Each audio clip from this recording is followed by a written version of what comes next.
لیکن ابھی وہ عالم تو تھے لیکن عشق اس منزل پر نہ پہنچا تھا جو ان کو عارف بنا سکے. تو اس وقت ایک شخصیت تھی جن کا نام تھا شمس الدین، اور ان کو تاریخ میں شمس تبریزی کہا گیا. ان کا تعلق ایران تبریز سے تھا، جو شمس تبریزی کہتے ہیں، شمس الدین تبریزی. یہ سلسلہ عالیہ قادریہ کے بہت بڑے بزرگ تھے. شمس تبریز کے متعلق لوگوں کا خیال یہ ہے، لوگ یہ سمجھتے ہیں کہ وہ کوئی مجذوب تھے، کوئی جاہل ان پڑھ تھے. ایسا نہیں. حضرت شمس الدین تبریزی رحمت اللہ علیہ بھی اپنے وقت کے بڑے عظیم فقیہ، بڑے عظیم عالم، بڑے عظیم محدث، بڑے عظیم مفسر تھے.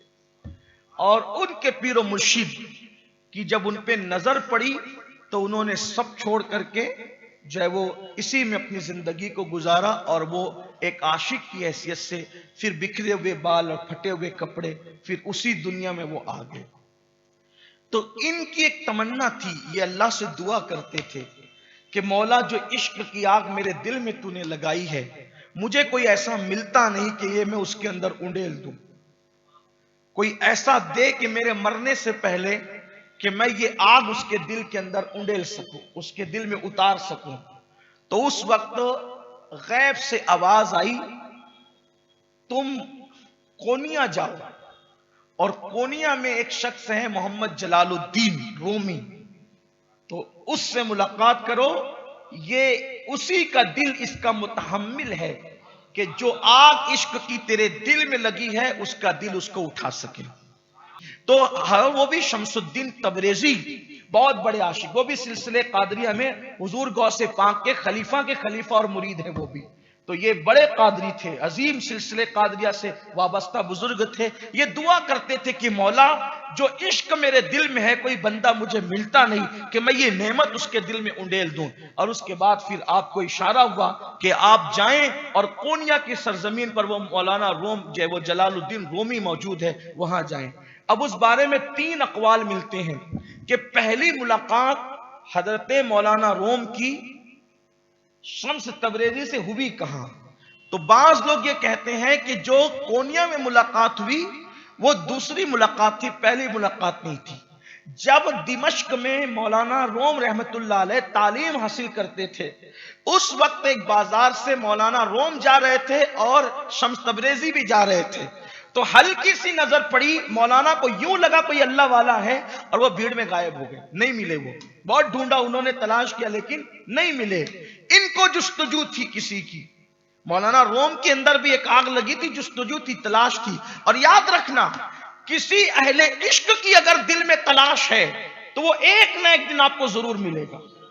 تڑپ سچی ہونی چاہیے. قرآن کہتے ہیں والذین، اللہ تعالیٰ قرآن میں والذین جاہدوا فینا لنہدینہم سبلنا، جو ہماری راہ میں کوشش کرتے ہیں ہم ان کے لیے راستے پیدا کر دیتے ہیں، ان کے لیے راہیں پیدا کر دیتے ہیں. تلاش ہونی چاہیے، جستجو ہونی چاہیے، صدق طلب ہونی چاہیے. اللہ تبارک و تعالیٰ جو ہے وہ پھر ملا دیتا ہے کسی سے. اور یہ بھی یاد رکھنا، اچھی طرح یاد رکھنا، اگر عشق کی سچی طلب اور تڑپ ہے، اگر کوئی پہنچانے والا نہ ملے تو پھر محبوب خود ہی ہاتھ پکڑ کر کھینچ لیا کرتا ہے، اور اللہ تبارک و تعالیٰ اپنے کرم سے خود ہی عطا فرما دیتا ہے. تڑپ اگر کسی کی سچی ہو، کوئی ملے نہ ملے، اللہ تبارک و تعالیٰ پھر خود ہی انعامات کی بارش فرماتا ہے. تو پہلی ملاقات دمشق میں ہوئی لیکن اس طرح حادثاتی ہوئی. دوسری ملاقات کا تذکرہ 3 واقعات پر مشتمل ہے. نمبر 1، آپ کی محفل سجی ہوئی ہے اور آپ الہیات کا درس دے رہے ہیں اور آپ لوگوں کو توحید باری پڑھا رہے ہیں اور آپ کے شاگرد ہیں. شاگرد سے مراد بچے لوگ نہیں تھے. وہاں عام طور پہ جب بھی ہم طالب علم کہتے ہیں یا اسٹوڈنٹ کہتے ہیں یا ہم جو وہ پڑھنے والے کہتے ہیں تو دماغ کے اندر ایک تصور ابھرتا ہے بچے. مولانا روم کے پاس یہ بچے پڑھنے نہیں آتے تھے، علماء پڑھنے آتے تھے، اور آپ ان علماء کو درس دیتے تھے الہیات کا.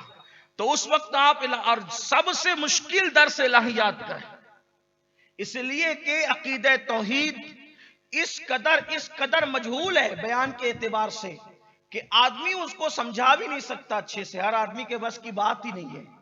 اور جب آدمی بات کرے وحدت الوجود پر تو اچھے اچھوں کے ماتھے پہ پسینہ، بات ماتھے میں نہیں دانتوں میں پسینہ آ جائے.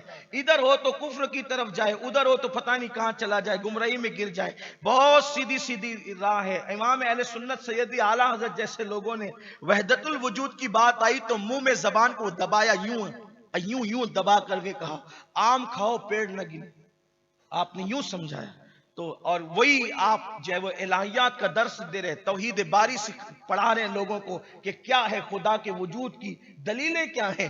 ایسے میں حضرت مولانا شمس الدین تبریزی رحمت اللہ علیہ، جو اس وقت اب بظاہر آپ عالمیت اور مشیخت کے سارے لبادے اتار کر آپ ایک دیوانگی اور فقیری کی کیفیت میں تھے کہ لوگ آپ کو پہچان بھی نہیں سکتے تھے. آپ تشریف لائے اور جب آئے تو عام طور پہ ایسا ہوتا ہے نا کہ کوئی بندہ اپنوں کی محفل میں اجنبی آ جائے اور وہ چلتے چلتے سب کو چیرتے پھاندتے بیچ میں گھسے تو بیان کرنے والے کو ایک ناگواری کی کیفیت ہوتی ہے نا. جیسے کچھ لوگ ہیں جب بیان پورے شباب پر ہوتا ہے تو ادھر سے اٹھ کے ادھر جائیں گے، ادھر سے اٹھ تو بیان کرنے والے کو غصہ آتا ہے. کوئی اٹھے گا کوئی بیٹھے گا، ہے نا، وہ اس کے ذہن سے مضامین اوجھل ہوتے ہیں. اگر کوئی بندہ صبر والا ہے تو وہ بیان بھول کے ادھر ادھر گلی کوچے میں نکل جائے گا، کچھ کہے گا نہیں. کوئی جلال والا ہے تو وہ ڈانٹ دے گا. اس طرح کی کیفیت ہوگی. لیکن مضامین کا سلسلہ ٹوٹتا ہے، منقطع ہوتا ہے، اٹھنے بیٹھنے سے، چلنے پھرنے سے، حرکتیں کرنے سے. اب چہ جائے کہ کوئی بندہ بالکل آخری میں آئے اور سب کو چیرتا پھانتا آگے آ کر کے گھسے، اور پھر اس میں بھی نماز روزے کے مسائل نہیں بیان ہو رہے ہوں، الہیات کا درس ہو رہا ہو، ادھر کی ادھر جڑ گئی، ادھر کی ادھر جڑ گئی، تو ایمان اور کفر کا نام. بھئی مسئلہ بیان کرنے میں اگر غلطی ہو جائے تو پھر تصحیح ہو سکتی ہے. مسئلے کے بیان کرنے میں اگر غلطی ہو جائے، وضو، نماز، طلاق، نکاح، تو اس میں گناہ ہو سکتا ہے، زیادہ سے زیادہ کفر نہیں ہوگا. لیکن اگر الہیات کا درس ہو رہا ہو اور بات ادھر کی ادھر گھوم جائے تو پتہ نہیں کہاں سے کہاں بات پہنچ سکتی ہے. تو ایسے ہی ہوا، آپ الہیات کا درس دے رہے ہیں اور بکھرے ہوئے بال، پھٹے پرانے کپڑے، اپنی مستی میں جھومتے ہوئے سب کو چیرتے ہوئے آئے اور بیٹھ گئے. آ کے بیٹھ گئے تو مولانا کو ناگوار گزرا، کیونکہ مولانا تھے مولانا. لیکن یہ بھی آپ کو بتا دوں، بعض لوگ مولانا کے مولانا ہونے میں اتنا مبالغہ کرتے ہیں کہ پتہ نہیں ان کو کتنا برا بتا دیتے ہیں.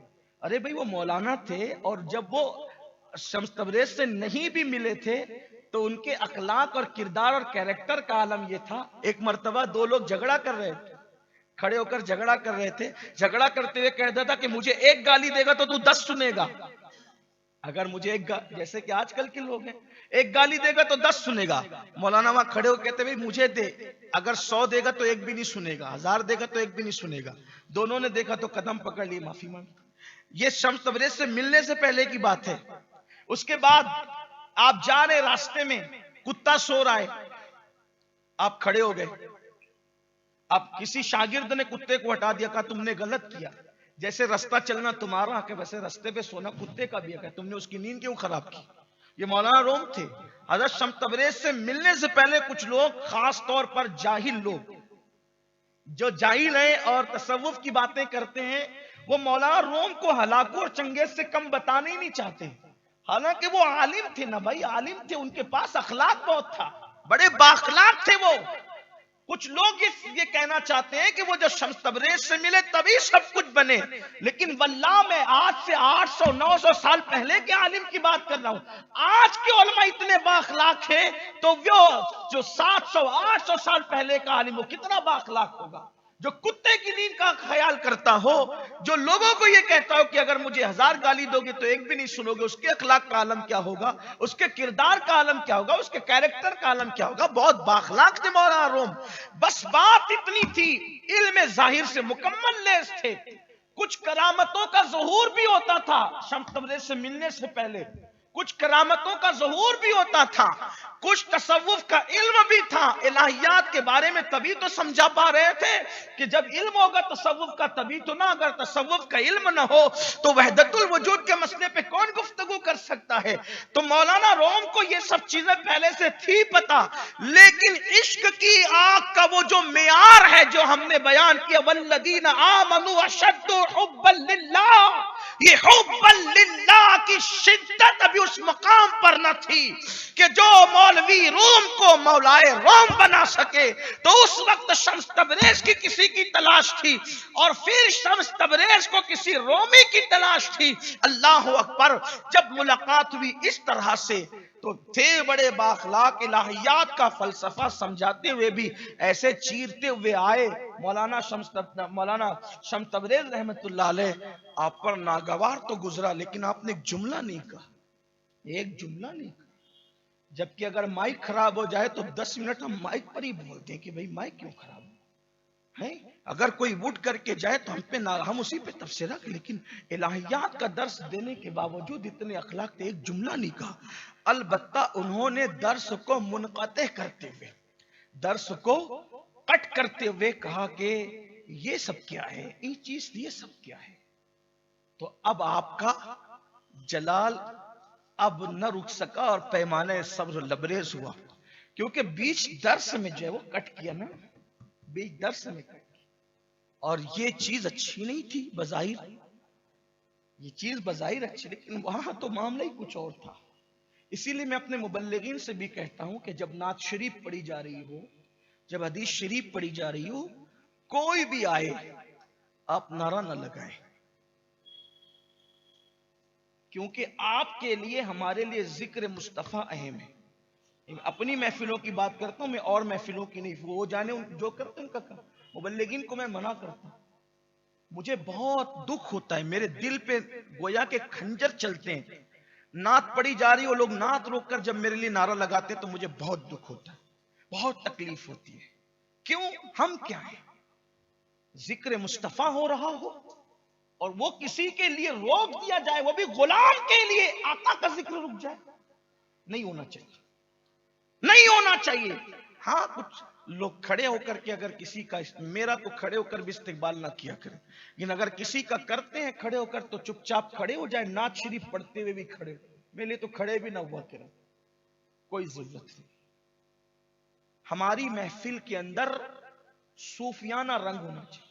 تو بہرحال بات دور نکلتی ہے، میں تو ابھی عارف رومی کی طرف، ایسا لگتا ہے شاید ایک ہفتہ اور جائے گا اس میں، لیکن میں اس کو طویل نہیں کروں گا اور کوشش کروں گا کہ اسی پہ بات ختم ہو جائے۔ وقت بھی ہو رہا ہے کیونکہ 10:30 بجے اجتماع کے ختم کا ٹائم تھا، لیکن اگر آپ اجازت دیں تو 15 منٹ تو یوں ہی زیادہ ہو گئے، تھوڑا سا وقت اور آپ کا لے لوں اور اس کے بعد بات ختم کرتے ہیں۔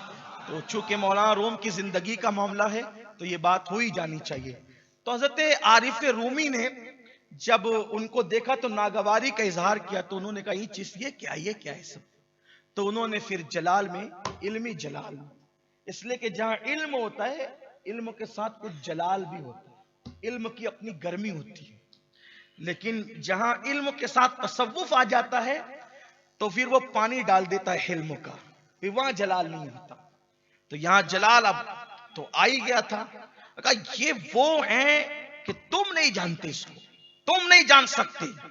تو انہوں نے گھور کے دیکھا اور ساری کتابوں میں آگ لگ گئی، سب کتابیں آگ لگ گئی، سب کتابوں میں۔ اب وہ دور پریس کا دور تو تھا نہیں کہ جا کر کے خرید کے لائیں، کوئی کتابی میلہ بھی نہیں لگتا تھا کہ آپ اٹھا کر کے لے کر کے آ جائیں، ایسا تو نہیں ہوتا۔ اگر کتاب چاہیے تو مصنف کے پاس جاؤ یا کسی کو بھیجو، پھر اس کی لکھی ہوئی کتاب میں سے خود لکھو، پھر آ کر کے پڑھو، مطالعہ کرو، یعنی کتنا مشکل تھا۔ آج اتنی آسانی کے دور میں لوگ کتاب نہیں پڑھتے، PDF ہے۔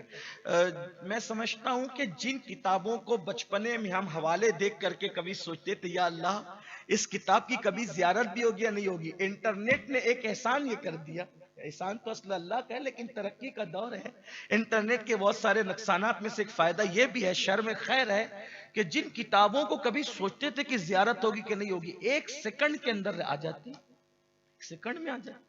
ایک شعر میرے ذہن سے نکل رہا تھا، میں نے قاری صاحب کو کہا کہ ذرا دیکھو بھائی، انہوں نے فوری طور پہ وہ شعر مجھے نکال کر کے دے دی. تو آپ غور فرمائیں کہ کتنا ترقی کا دور ہے، پھر بھی ہم علم سے دور ہیں. حالانکہ علم حاصل کرنا چاہیے. اور یہ آپ سے کہتا ہوں، مبلغین خاص طور پہ سنیں، اگر کوئی بندہ کتاب اس نیت سے پڑھے، علم اس نیت سے حاصل کرے قرآن اور حدیث کا کہ میں نے رسول اللہ کی امت تک پہنچانا ہے. کس نیت سے؟ کہ میں نے حضور کی. اگر کوئی ایک سبق اس نیت سے پڑھے گا کہ میں نے یہ سبق، یہ حدیث، یہ قرآن کی آیت حضور کی امت تک پہنچانا ہے، اللہ اس کو 70 صدیقوں کے برابر ثواب عطا فرماتا ہے. کتنے؟ 70 صدیقوں کے برابر. یہ حدیث امام المتکلمین علامہ نقی علی خان رحمت اللہ علیہ نے اپنی کتاب میں لکھی ہے. 70 صدیقوں کے برابر. ایک سبق یاد کرنا امت تک حضور کی پہنچانے کے لیے 70 صدیقوں کے برابر ثواب ملے گا. مبلغین سے کہتا ہوں ہول سیل میں ثواب ملتا ہے. کوئی دین سے جڑے تو صحیح. آپ سے بھی کہتا ہوں سنی دعوت اسلامی سے جڑیے، آپ بھی کچھ کیجیے، آپ بھی دین پھیلائیے، دین کو آپ بھی عام کرنے والے بنیے.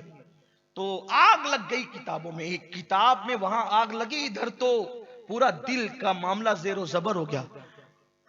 حیران ہو گئے، کیا کر ڈالا دیوانے تو نے؟ تو آنکھ ڈالی، گھورا، آنکھ ختم، جیسی کی ویسی کتابیں.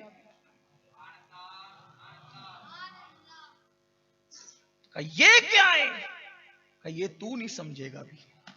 یہ پہلا. دوسرا واقعہ اسی سے ملتا جلتا، وہی درس ہو رہا تھا، وہی آ کر کے بیٹھے، اور اس پر جب انہوں نے توجہ نہیں کی تو انہوں نے کتابیں اٹھائی اور حوض میں ڈال دیا، مسجد کے حوض میں. تو پھر وہ گھبرائے اور گھبرا کر کے کہا کہ یہ کیا کیا تم نے؟ تو انہوں نے حوض میں اتر کے کتابیں نکالی تو کسی پہ پانی نہیں تھا بلکہ اس سے دھول نکل رہی تھی. تو تب انہوں نے پوچھا یہ کیا ہے؟ تو کہا یہ تو نہیں جانے گا.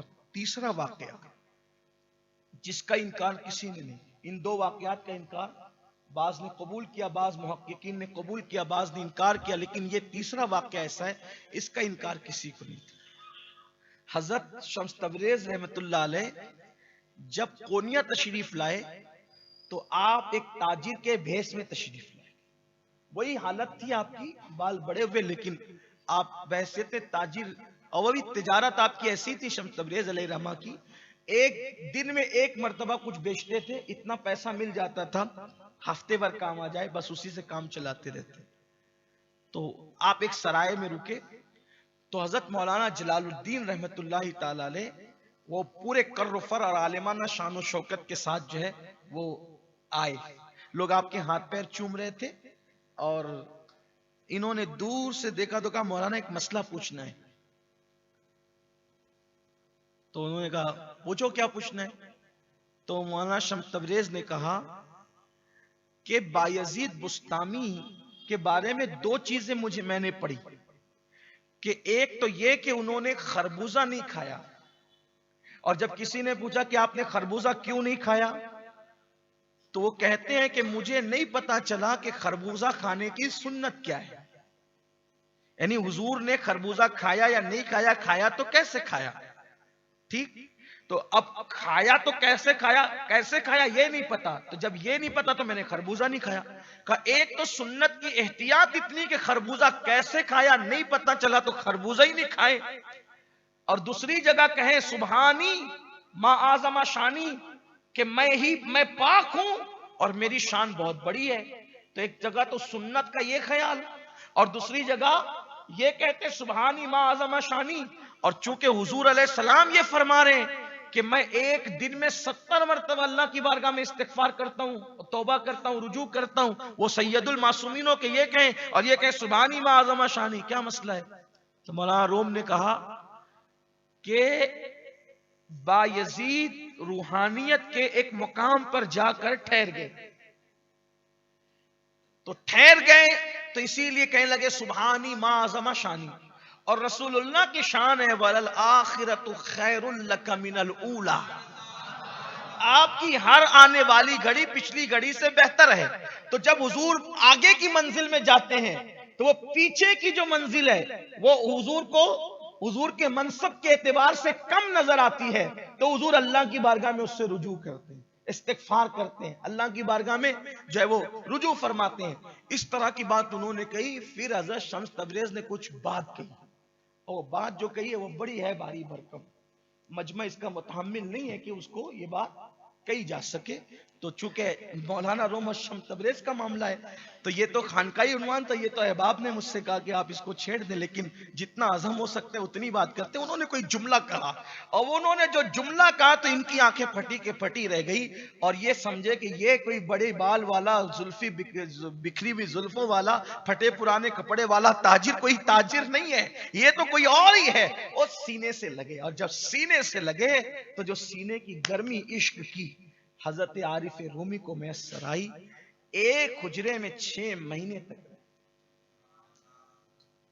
6 مہینے تک ایک حجرے میں چھوڑا ہی نہیں.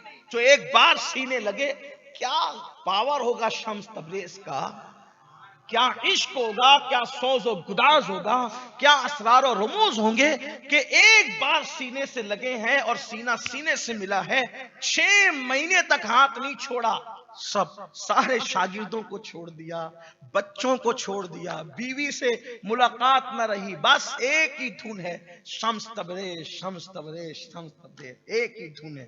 اور پھر عشق الہی کی وہ آگ لگی. وہ مولانا روم نہ کبھی شعر لکھتے تھے نہ کبھی شعر سنتے تھے. وہ مولانا روم جو محفل سما سے نفرت کرتے تھے، سما والوں پہ طنز کرتے تھے. وہ مولانا روم جو بڑی شان و شوکت کے ساتھ، کر و فر کے ساتھ، شان عالمانہ مشیخت کے ساتھ گھومتے تھے. جب شمس تبریز سے عشق کے تار اور دل کے تار جڑے، پھر شعر کہنے لگے، سما سننے لگے. جہاں موقع ملتا وہیں پر وجد کی کیفیت طاری ہو جاتی. لوگ شمس تبریز کو گالیاں دینے لگے. اس بڈھے نے آ کر کے، اس جاہل نے آ کر کے، اس گوار نے آ کر کے، اس اجنبی نے آ کر، لوگوں کے جملے نقل کر رہا ہوں واللہ، اور میرے مرشد حضرت شمس تبریز رحمۃ اللہ علیہ سلسلے قادریہ کے بڑے بزرگوں میں سے، لیکن لوگوں کے جملے تاکہ لوگوں کو پتہ چلے گالیاں دیتے تھے. اس نے بگاڑ دیا ہمارے مولانا کو. وہ مولانا جو درس حدیث دیتا تھا، درس قرآن دیتا تھا، واعظ و نصیحت کرتا تھا، لوگوں کو پڑھاتا تھا، اب یہ کسی کام کا نہ رہا، کسی کام کا نہ رہا. لوگوں نے کہا شمس تبریز کو چھوڑیں، شمس تبریز کو چھوڑیں. آپ نے کہا میں اس کو نہیں چھوڑ سکتا. بالآخر شمس تبریز نے ایسا دیوانہ بنایا. مختلف روایتیں ملتی ہے. لوگوں نے سوچا کہ شمس تبریز سے اگر رومی کو چھڑانا ہے تو اسی طرح چھڑا سکتے ہیں کہ اب شمس تبریز کو قتل کر دیا جائے. اور بالآخر چپ چھپا کر کے حضرت مولانا روم کے مریدوں نے کہ بھئی نہ یہ ہم سے بات کرتے ہیں، نہ ملتے ہیں، نہ جلتے ہیں، کسی کام کے نہیں رہ گئے، حضرت شمس تبریز کو شہید کر دیا. ایک قول یہ ہے جس کو علامہ عبد الرحمن جامی نے بھی اس کی طرف اشارہ کیا ہے، اور بلکہ یہاں تک لکھا کہ حضرت شمس تبریز کو شہید کرنے والوں میں مولانا روم کے بڑے قریبی لوگ تھے، لیکن لوگ یہ سوچ رہے تھے کہ شمس تبریز کو شہید کر دیں گے تو عارف رومی کو ہم پھر واپس حاصل کر لیں گے. لیکن حضرت شمس تبریز کو شہید کیا گیا. بعد میں پتہ چلا کہ وہ دمشق چلے گئے. مولانا دمشق کو ڈھونڈنے کے لیے گئے، نہیں ملے. اس کے بعد پھر دوبارہ پھر گئے، پھر تلاش کے نہیں ملے. کونیا میں ڈھونڈا، نہیں ملے. اناطولیہ ایک علاقہ وہاں کا ہے، بڑا خوبصورت علاقہ، وہاں تلاش کیا، وہاں نہیں ملے. اس طریقے سے لیکن آپ ڈھونڈتے تلاش کرتے رہے، آپ کو وہ نہ مل سکے. پھر اس کے بعد مولانا روم کہتے تھے کہ میں تو شمس تبریز کو پا چکا ہوں. اب تک میں شمس تبریز کو نہیں ڈھونڈ رہا تھا بلکہ اپنے آپ کو ڈھونڈ رہا تھا. عشق کی وہ آگ لگی پھر مولانا کے دل میں. لوگ سوچتے تھے کہ شمس تبریز چلے جائیں گے تو مولانا ہمیں واپس ملیں گے، تقریریں ہوگی، خطابیں ہوں گی، وہی گرما گرم محفلیں ہوں گی. مولانا نے دروازہ بند کیا اور پھر سب سے ملنا چھوڑ دیا.